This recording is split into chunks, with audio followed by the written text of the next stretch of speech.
You know, I always used to hate when people would get their animals stoned, but it was kind of funny. My cat, whenever I go to smoke a joint, she will sit wherever the smoke's going.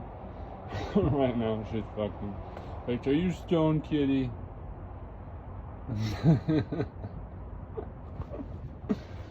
Yeah, I know. She's so much more well-tempered when she's stoned. It's funny. I mean, like, you know, I've researched into this. You do have to be careful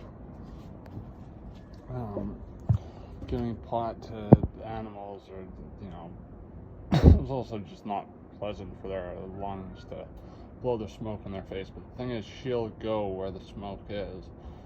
There's not much I can do to stop it. It's funny, she'll just for like a couple hours just sort of wander around, sleep in one place, get up, fucking munch out, go sleep in another place, munch out.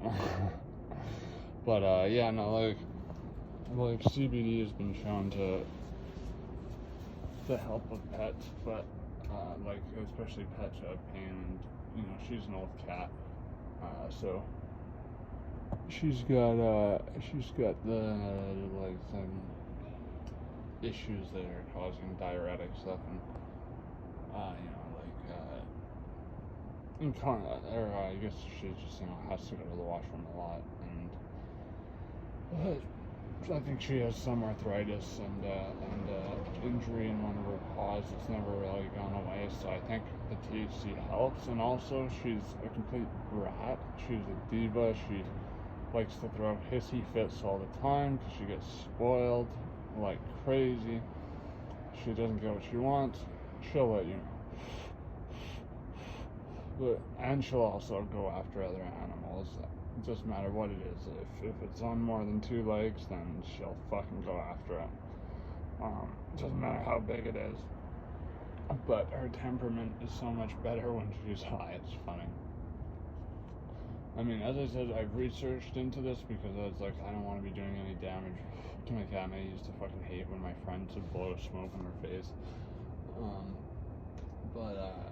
Like, because apparently enough THC can lower a cat or a dog's respiratory system. Like, it's a lot more potent with dogs apparently than it is with cats.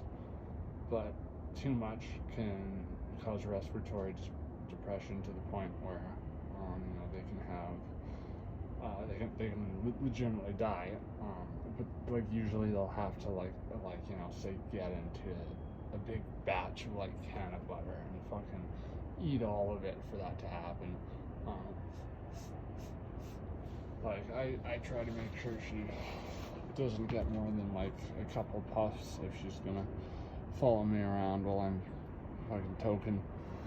But it's interesting because when I light a cigarette, she'll go in the opposite direction of the smoke. She'll make sure it's not hitting her, and I make sure it also doesn't hit her because, believe it or not, cats can get like oral cancer and stuff like that from cigarette smoke. But yeah, I know I should probably make efforts not to get her fucking stoned, but as I said, there's really not much I could do. She fucking follows where the smoke is, and she always knows when I'm going for a toke, and she comes with me, don't you, kitty? Don't ya? Don't ya? Yeah, you're all slowed down now, aren't you? So funny. Oh, kitty. Yeah, see, like usually, like in the last video, she'd be throwing a fucking fit by now because she doesn't like to be handled even by the people that she adores. Oh no, there we go. There's a little nip. She doesn't bite hard. She'll chew sometimes though, which freaking hurts. Won't you, kitty? Yeah. Doesn't matter how stoned you are, you're still a being as hell, aren't you? Always pruning yourself up. Anyways, I just thought that was interesting, and again, not something I did like deliberately. It was just like one day I was toking and she was up in the garden there, and I didn't even see her. Like I didn't even know she was capable of, getting up there. And I was blowing smoke, so, standing kind of like this far away, I was blowing smoke, and I was going that way. Wind usually carries it that way, like it was just doing. And she was just standing there taking it in. Yeah, you want to go munch out, don't you, kitty? Go on. Yeah, and I think she also knows that I'm about to have a cigarette, so she doesn't want to be around that. So she's a smart cat. I think there is some cognizance there on her behalf.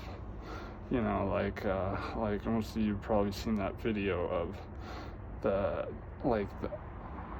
that tree in Africa that drops these fruit and they ferment, and it creates ethanol. So animals from all over, like ranging from chimps to elephants, will come and they'll eat this fruit to get drunk. And that's pretty funny. They're like stumbling over and just collapsing. Like jaguars will eat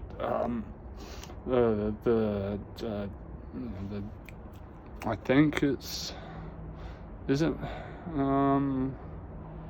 Mimosa hostilis that they eat, or is it I don't know. There's so many fucking DMT containing plants. And I don't know how many there are in the Amazon, but it eats leaves that contain DMT anyways. There's a video of it on YouTube.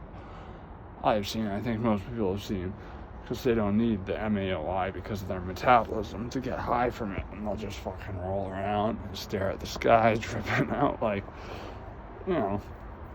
animals, fucking, regardless of what you may have been trying to think, or, they're not that different than us. They probably enjoy a little bit of a buzz, like fucking dolphins will catch pufferfish, which has like a delirium type effect on them, and like they'll pass it around like a fucking doobie.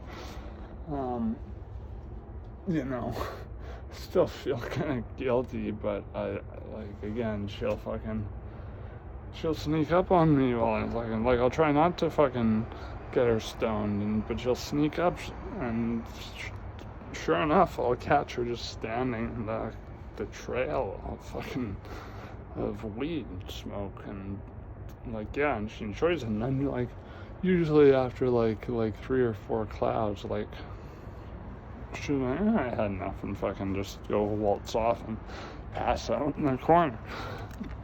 But yeah, and she can definitely still function, because I take her on walks and stuff, and she'll do the same thing, but keep going, and yeah, she'll let dogs and other cats pass by and just kind of look at them and keep going, instead of fucking going for their jugular like she usually does. But yeah, it's just fucking funny shit, man. I think my cat reflects me in many ways in terms of her behavioral traits. So I just want to share that because I thought it was interesting.